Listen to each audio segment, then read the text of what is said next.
हर हर महादेव। अगर आपके मन में केदारनाथ धाम से जुड़े कुछ सवाल हैं जो कि आपको पता करने हैं तो मेरा आज का वीडियो इसी टॉपिक से जुड़े। आज मैं आपको कुछ ऐसे सवालों के जवाब देने वाला हूं जो अक्सर मुझे फ़ोन करके पूछे जाते हैं, वो भी केदारनाथ यात्रा को लेकर। तो चलिए स्टार्ट करते हैं अपना टॉपिक। आप में से बहुत से लोग ऐसे हैं जो केदारनाथ धाम फर्स्ट टाइम जा रहे हैं, लेकिन उनके मन में कुछ ऐसे सवाल हैं जिनका जवाब उनको चाहिए। तो मैं आपको कुछ आगे ऐसे ही सवाल दिखाने वाला हूं और मुझे उम्मीद है आपका सवाल उस लिस्ट में होने वाला है जो मैं अब आपको दिखाऊंगा। लेकिन अगर उस लिस्ट में भी आपको आपके सवाल का जवाब ना मिले तो आप मुझे इस नंबर पर कॉल करके भी अपने हर सवाल का जवाब मुझसे पूछ सकते हैं, वो भी केदारनाथ धाम की यात्रा को लेकर। मैं आपके हर सवाल का जवाब बहुत ही आसान तरीके से आपको देने वाला हूँ ताकि आपको किसी भी तरह की कोई परेशानी ना आए। तो चलिए देखते हैं उन सवालों को जो आपके मन में चल रहे हैं। तो देखिए, जो हमारा सबसे पहला क्वेश्चन है वो क्वेश्चन है, क्या मुझे यात्रा के लिए रजिस्ट्रेशन करना होगा? तो मैं आपको बताना चाहूँगा कि आपको यात्रा के लिए रजिस्ट्रेशन करना होगा और ये बहुत ज़्यादा ज़रूरी है, क्योंकि अब केदारनाथ धाम में या आप किसी भी धाम में जाएंगे तो वहाँ आपको एक टोकन सिस्टम देखने को मिलेगा, जिस टोकन सिस्टम के माध्यम से आपको लाइन में लगने की ज़रूरत नहीं पड़ेगी, आपको बहुत ही आराम से दर्शन हो जाएंगे।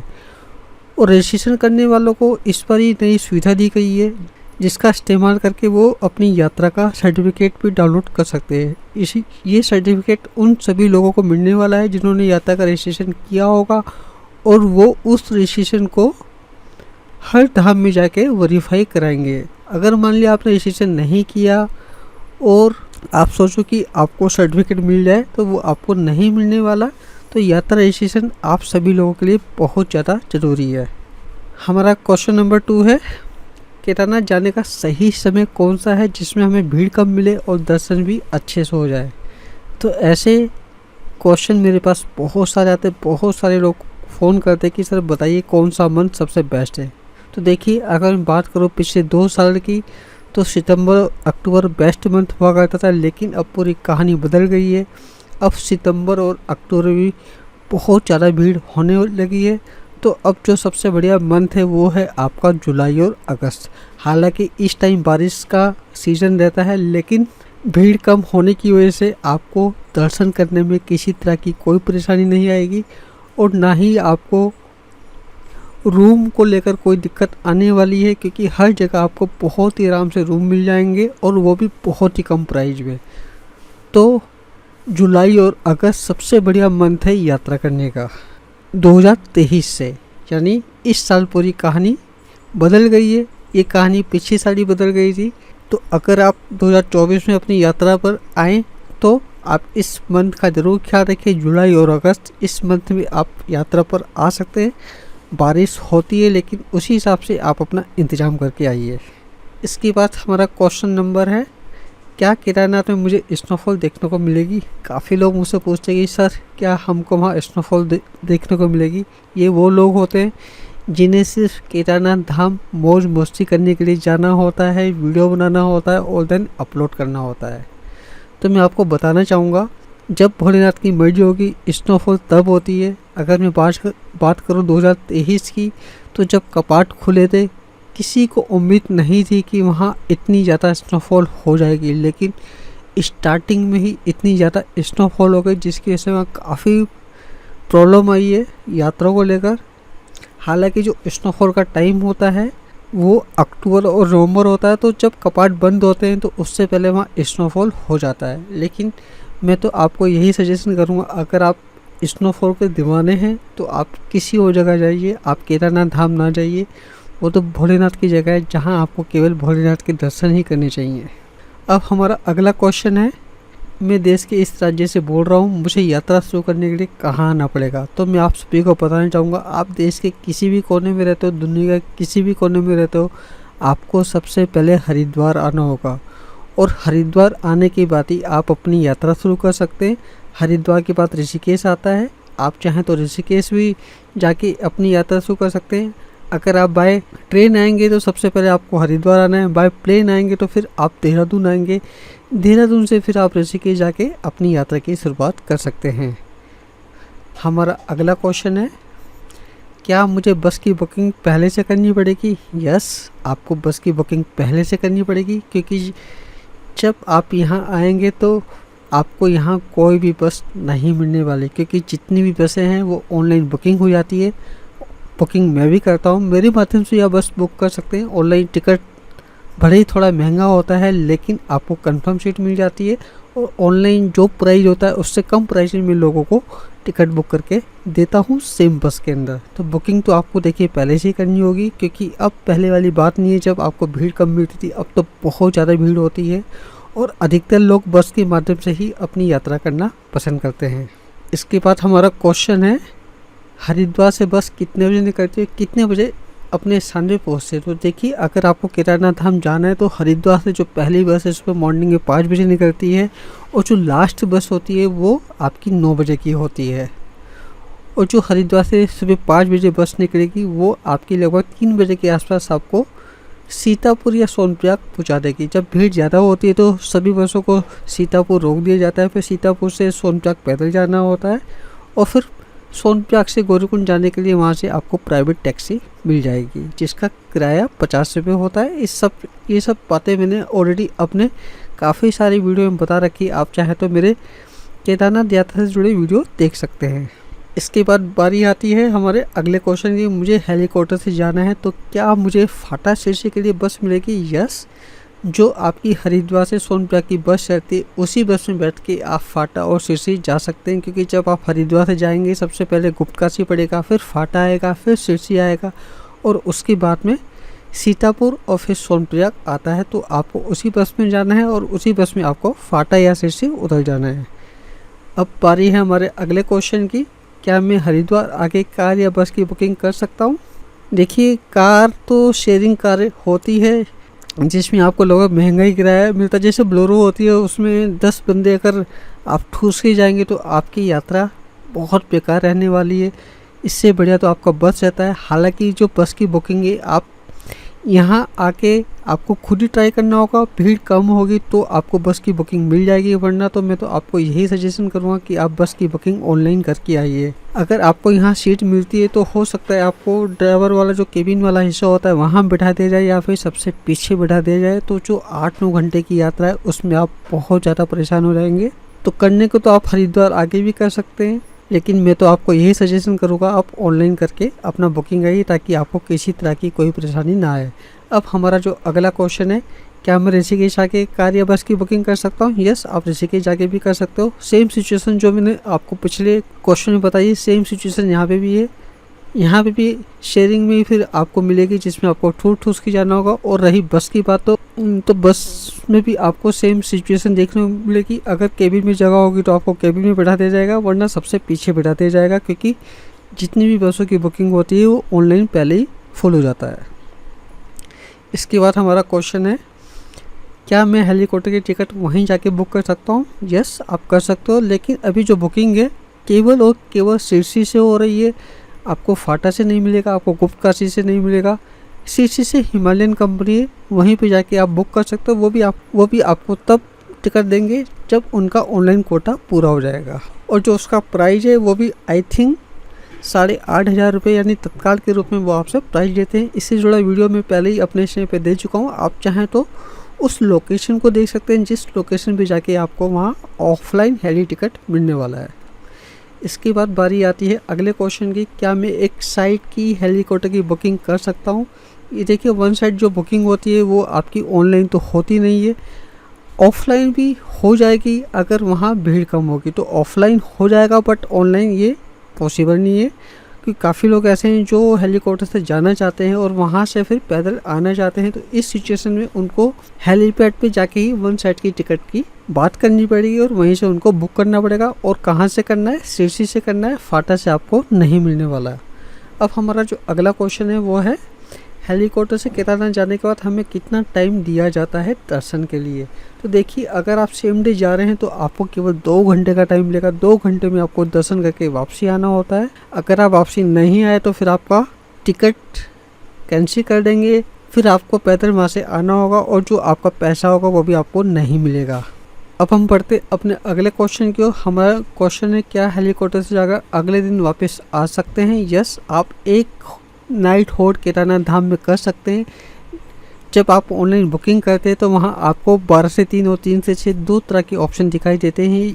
ये वो टिकट के विकल्प हैं जिसमें आप 12 से 3 के बीच वह आपको कभी भी ऊपर पहुँचा देंगे और फिर अगले दिन आपको मॉर्निंग में 6 से 9 में वापसी आना होता है। तो आप केदारनाथ धाम जाके अगले दिन वापसी आ सकते हैं, वो भी हेलीकॉप्टर के माध्यम से। अब हमारा जो अगला क्वेश्चन है वो है, मेरे साथ 1 साल का बच्चा है, क्या मैं उसे केदारनाथ ले जा सकता हूँ? यस, आप ले जा सकते हैं, लेकिन अपने बच्चे की सेफ्टी आपको खुद ही करनी होगी, क्योंकि वहाँ का जो मौसम है बहुत ज़्यादा ठंडा है और रात को तो जो टेम्परेचर है वो माइनस में चला जाता है। तो उसी हिसाब से आप इंतज़ाम करके जाइए ताकि बच्चे को किसी भी तरह की कोई परेशानी ना हो। इसके बाद जो हमारा अगला क्वेश्चन है, क्या 1 साल के बच्चे का भी हेलीकॉप्टर का टिकट बनता है? तो मैं आपको बताना चाहूँगा, अगर आपका बच्चा 2 साल तक का है तो आप उसका कोई टिकट नहीं है, लेकिन अगर 2 साल से ऊपर का है तो उसका पूरा का पूरा टिकट लगेगा। आप ये ना सोचिए भाई उसका हाफ टिकट लगेगा, उसका पूरा टिकट लगने वाला है। और ये जो जानकारी है ये आपको ऑफिशियल वेबसाइट पे भी मिल जाएगी। अब हमारा जो अगला क्वेश्चन है, क्या हेलीकॉप्टर टिकट के प्राइस के अलावा भी कोई एक्स्ट्रा चार्ज लगता है? यस, अगर आपका वेट 80 केजी से ऊपर है तो आपको पर केजी 150 रुपये एक्स्ट्रा देने हैं। और ये जो वेट होता है ये आपका हेलीपैड पे वेट होगा। अगर आपका वेट 80 केजी से ऊपर होगा तो वहीं पर आपसे एक्स्ट्रा चार्ज ले लिया जाएगा। और ये जो चार्ज होता है ये दोनों साइड का होता है, ये नहीं कि वन साइड का 150 लेंगे फिर जब आप वहाँ से आएंगे फिर वो 150 लेंगे, ऐसा नहीं है। वो एक ही बार में आपका दोनों साइड का चार्ज ले लेते हैं। अब जो हमारा अगला क्वेश्चन है वो है, मुझे पैदल यात्रा करनी है तो मुझे कहाँ रुकना होगा?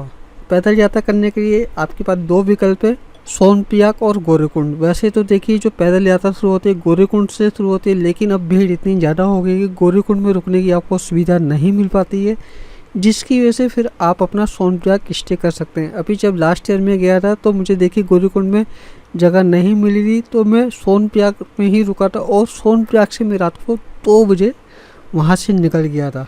तो आप भी सोनप्रयाग या गौरीकुंड कहीं भी रुक सकते हैं। अगर गौरीकुंड मिल जाए तो बहुत अच्छी बात है, फिर आपको मॉर्निंग में सोनप्रयाग से गौरीकुंड नहीं आना पड़ेगा। हालांकि मैं जब भी जाता हूँ मैं गौरीकुंड ही रुकता हूँ। इस बार भी मैंने अपना गौरीकुंड में रूम बुक कर रखा है। इस बार जो मेरी केदारनाथ धाम की यात्रा है वो है नवंबर की 6 तारीख को मैं हरिद्वार से निकलूँगा और 6 तारीख को मैं गौरीकुंड में स्टे करने वाला हूँ, यानी 6 नवंबर में। तो आप गौरीकुंड ही स्टे कर सकते हैं और फिर अपनी यात्रा वहीं से शुरू कर सकते हैं। अब हमारा जो अगला क्वेश्चन है, गौरीकुंड जाने के लिए मुझे बस कहाँ से मिलेगी? गौरीकुंड जाने के लिए आपको बस कहीं से नहीं मिलने वाली है। आपको सोनप्रयाग से गौरीकुंड जाने के लिए सोनप्रयाग से आपको वहाँ की टैक्सी मिल जाएगी और जो टैक्सी वाले हैं वो 50 रुपये का चार्ज आपसे लेंगे और आपको 10 से 15 मिनट में ही गौरीकुंड उतार देंगे। इसके बाद जो हमारा अगला क्वेश्चन है, क्या गौरीकुंड में रूम की बुकिंग एडवांस में करनी होगी और गौरीकुंड में रूम का प्राइस क्या है?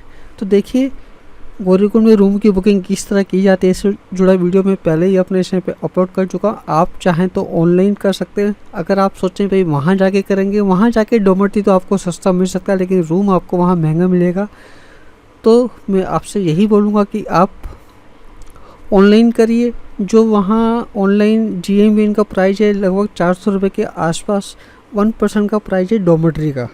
और अगर मैं बात करूँ गौरीकुंड में जो रूम होते तो रूम भी आपको लगभग ये मान के चलिए 1500 से 2000 के बीच मिलने वाले हैं डबल बेडरूम। लेकिन अगर आपको ऑनलाइन मिल रहा है तो आप ऑनलाइन करके चाहिए, फिर आप टेंशन फ्री रहेंगे। आपको बस जाना है और वहीं स्टे कर लेना है। अब बारी आती है हमारे अगले क्वेश्चन की, गौरीकुंड से केदारनाथ की दूरी क्या है? तो मैं आपको बताना चाहूँगा गौरीकुंड से जो केदारनाथ का पैदल ट्रैक है बेस कैंप तक लगभग 17 किलोमीटर है। 17 किलोमीटर की पूरी खड़ी चढ़ाई है जिसे चढ़ने में लगभग आपके 8-9 घंटे लग जाएंगे।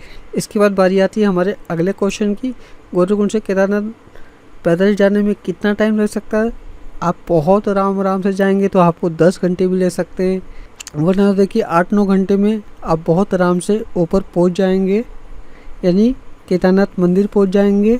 आराम से चढ़ने में 10 से 11 घंटे आप मान के चलिए, क्योंकि काफ़ी लोग ऐसे होते हैं जो फर्स्ट टाइम पहाड़ चढ़ रहे होते तो उनकी जो स्पीड होती है काफ़ी ज़्यादा स्लो हो जाती है। थोड़ी देर चलते हैं फिर उनको बैठना पड़ता है।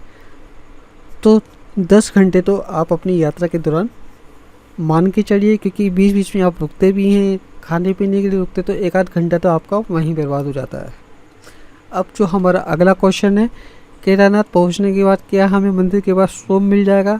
तो देखिए ये थोड़ा मुश्किल है, क्योंकि वहाँ जो रूम है काफ़ी ज़्यादा महंगे मिलते हैं। हालांकि अगर आप जुलाई और अगस्त में जाएंगे तो आपको बहुत आराम से मिल जाएगा, लेकिन मई, जून, सितंबर और अक्टूबर में उम्मीद थोड़ी कम है, क्योंकि वहाँ का जो रूम का प्राइस है कम से कम डबल बेडरूम 6 से 7 हज़ार रुपये का मिलता है। अगर आप इतना पे कर सकते हैं तो आपको बहुत आराम से वहाँ रूम मिल जाएगा। इसके बाद बारी आती है हमारे अगले क्वेश्चन की, क्या केदारनाथ में रूम की बुकिंग एडवांस में करनी होगी और केदारनाथ में कितने रुपए में रूम मिल जाता है? तो देखिए रूम का प्राइस ऑलरेडी मैंने आपको बता दिया है, और रूम की बुकिंग आप एडवांस में कर लीजिए। रूम की बुकिंग किस तरह की जाती है इससे जुड़े वीडियो में पहले ही अपने चैनल पे दे चुका हूँ। वैसे तो जो केदारनाथ रूम की बुकिंग है वो फरवरी में ही फुल हो चुकी, क्योंकि मुझे भी नवंबर में जाना है, उसकी बुकिंग में फरवरी से करके बैठा हूँ। तो ऑनलाइन तो देखिए इस टाइम आपको कुछ नहीं मिलने वाला, लेकिन अगर आप अगले साल अपना केदारनाथ धाम जाने का प्रोग्राम बना रहे हैं तो आप अभी से मेरा ग्रुप ज्वाइन कर लीजिए, जिससे मैं बुकिंग खुलते ही टाइम अपडेट देने वाला हूँ, ताकि आपको किसी भी तरह की कोई परेशानी ना हो। अभी तक तो मैंने आपके सभी सवालों के जवाब दिए हैं, आगे और भी ऐसे सवाल हैं जो कि आपके मन में चढ़ रहे होंगे, उनकी जवाब मैं आपको देने वाला हूँ। लेकिन उससे पहले मैं आपको बोलना चाहूँगा, अगर आपने मेरे चैनल सब्सक्राइब नहीं किया है तो आप इस चैनल को ज़रूर सब्सक्राइब करिए, क्योंकि इस चैनल पर मैं आपको यात्रा से जुड़े वीडियो कंटिन्यू देता रहता हूं, ताकि आपको किसी भी तरह की कोई परेशानी ना आए। तो चलिए अब हम अपने अगले क्वेश्चन की तरफ पढ़ते हैं। हमारा जो अगला क्वेश्चन है, अगर मैं लेट नाइट केदारनाथ पहुंचूंगा तो क्या मुझे रूम मिल जाएगा? देखिए अगर आप 11 बजे के आसपास पहुंचते हैं तो रूम तो आपको मिल जाएगा, लेकिन आपको थोड़ा महंगा मिलेगा, क्योंकि फिर तो इंसान की देखिए मजबूरी होता है, मजबूरी में फिर उसको रुकना पड़ता है। वरना तो जो वहाँ टेंट होता है, टेंट भी वगैरह आपको वहाँ मिल जाएंगे। अब हम बढ़ते हैं अपने नेक्स्ट क्वेश्चन की ओर। हमारा अगला क्वेश्चन है, केदारनाथ धाम में मंदिर कितने बजे खुलता है? तो मैं आपको बताना चाहूँगा, केदारनाथ धाम में मंदिर देखिए अलग अलग सिचुएशन, जैसे आपका मई जून होता है उस समय उसका टाइमिंग कुछ और होता है, जुलाई अगस्त में कुछ और होता है, सितंबर अक्टूबर में कुछ और होता है। तो मंदिर आप मान के चलिए 6 बजे के आसपास ओपन होता है, 5:30 6:30 बजे के आसपास मंदिर ओपन हो जाता है नॉर्मल भक्तों के लिए। बाकी अगर मैं बात करूँ वीआईपी लोगों के लिए, उनके लिए तो जो पीछे वाला गेट है रात को 12 बजे खुल जाता है और फिर वहाँ वीआईपी पूजा होती है, लेकिन आप उस वाले गेट से जाके अंदर दर्शन नहीं कर पाएंगे, वो भी फ्री में। बट अगर आप लाइन में रह के दर्शन करना चाहते हैं जो ये देखिए मंदिर का मेन गेट है आपका, ये वाला गेट, ये सुबह मॉर्निंग में 5:30 से 6 बजे के आसपास ओपन हो जाता है। अब हम अपने अगले क्वेश्चन की तरफ पढ़ते हैं। हमारा जो अगला क्वेश्चन है, क्या मैं केदारनाथ धाम मंदिर से वीआईपी पूजा ऑनलाइन बुक कर सकता हूँ? यस, आप ऑनलाइन बुक कर सकते हो। ऑनलाइन किस तरह बुक किया जाता है इसकी पूरी जानकारी से जुड़ा एक वीडियो मैंने अपलोड कर रखा है, आप मेरे चैनल पर जाके इसे चेक कर सकते हैं। इसके बाद हम अपने अगले क्वेश्चन की बात करते हैं, नवंबर और अक्टूबर में केदारनाथ धाम में भीड़ कैसी रहती है? तो मैं आपको बताना चाहूँगा, नवंबर और अक्टूबर और सितंबर, यानी सितंबर, अक्टूबर, नवंबर, अब मई जून जैसा हाल केदारनाथ धाम में होने लगा है, तो आपको बहुत ज़्यादा भीड़ केदारनाथ धाम में मिलने वाली है। इस बार ही 15 नवंबर को कपाट बंद हो रहे हैं, तो लोग क्लोजिंग सेरेमनी बनाने के लिए भी केदारनाथ धाम एक हफ्ता पहले पहुंच जाते हैं और वहीं पे रहते हैं। फिर जब वहाँ कपाट बंद होते हैं फिर डोली के साथ नीचे आते हैं, तो आपको बहुत ज़्यादा भीड़ सितंबर, अक्टूबर और नवंबर में मिलने वाली है। अब हम बात करते हैं अपने अगले क्वेश्चन की, केदारनाथ धाम की कपाट कब बंद होते हैं? तो मैं आपको बताना चाहूँगा, केदारनाथ धाम के कपाट हर साल भाई दूज को बंद होते हैं, और जो इस बारी भाई दूज है यानी 2023 में भाई दूज है वो है 15 नवंबर की। तो इस बारी जो कपाट बंद होने 15 नवंबर को बंद होने, इससे जुड़ा वीडियो मैं ऑलरेडी अपने इस चैनल पे दे चुका हूँ, आप चाहें तो मेरा वीडियो देख सकते हैं। इसके बाद बात करते हैं अब अगले क्वेश्चन की, क्या केदारनाथ धाम के कपाट बंद होने के बाद केदारनाथ धाम जा सकते हैं? तो कपाट बंद होने के बाद केवल वही लोग जा सकते हैं जिनको डीएम की तरफ से परमिशन मिलती है, वरना कोई भी वहाँ नहीं जा सकता। काफ़ी सारी कॉल मेरे पास आती है कि सर हमें केदारनाथ धाम बंद होने के बाद वहाँ जाना है और वहाँ थोड़ा मौज मस्ती करके वापसी आना है। तो देखिए वहाँ जाने के लिए भी आपको परमिशन लेनी होगी, क्योंकि वहाँ इतनी ज़्यादा स्नोफॉल होती है कि सब कुछ बंद करके सब लोग नीचे आ जाते हैं। केवल वहाँ कुछ मंदिर की रखवाली के लोग रहते हैं और जो वहाँ काम करते हैं वो लोग रहते हैं, बाकी सब नीचे आ जाते हैं। तो अगर आपको कपाट बंद होने के बाद वहाँ जाना है तो आपको डीएम की परमिशन लेनी होगी। अब हम बात करते हैं अपने अगले क्वेश्चन की, सोनप्रयाग से हरिद्वार की बस कितने बजे मिलती है। तो देखिए, अगर भीड़ ज़्यादा है तो आपको दोपहर को भी मिल जाएगी, लेकिन अगर भीड़ नहीं है तो आप ये मान के चलिए आपको लास्ट बस मॉर्निंग में 9 या 10 बजे के आसपास, 10 बजे आप मान के चलिए कि 10 बजे के आसपास आपको वहाँ से बस मिल जाएगी। बाकी मॉर्निंग में 6 बजे भी वहाँ से बस चलती है, 5 बजे भी वहाँ से बस चलती है। अब हमारा जो अगला क्वेश्चन है, केदारनाथ यात्रा से जुड़ा हर अपडेट मुझे कैसे मिलेगा। तो इसके लिए आपको ये जो आपको नंबर दिखाई दे रहा है स्क्रीन पे 7060830844, इसमें मुझे आपको व्हाट्सअप करना है और उसमें लिखना है कि आपको केदारनाथ यात्रा के ग्रुप में ऐड होना है। मैंने एक ग्रुप बना रखा है जिसमें मैं लोगों को केदारनाथ धाम से जुड़े अपडेट देता हूँ, हेली बुकिंग से जुड़े अपडेट देता हूँ, रूम बुकिंग से जुड़े अपडेट देता हूँ। तो अगर आपका प्रोग्राम अगले साल या इस साल यात्रा करने का है तो आप मेरे साथ जुड़ के केदारनाथ धाम से जुड़े हर अपडेट टाइम से ही प्राप्त कर सकते हैं। तो मुझे उम्मीद है मेरा ये वीडियो उन सभी लोगों के लिए बहुत यूज़फुल साबित होगा जिनके मन में कुछ सवाल चल रहे थे। अगर आपके सवालों का जवाब अभी तक आपको नहीं मिला है तो आप मुझसे कांटेक्ट करके अपने सवाल का जवाब प्राप्त कर सकते हैं। तो आज के लिए बस इतना ही। हर हर महादेव।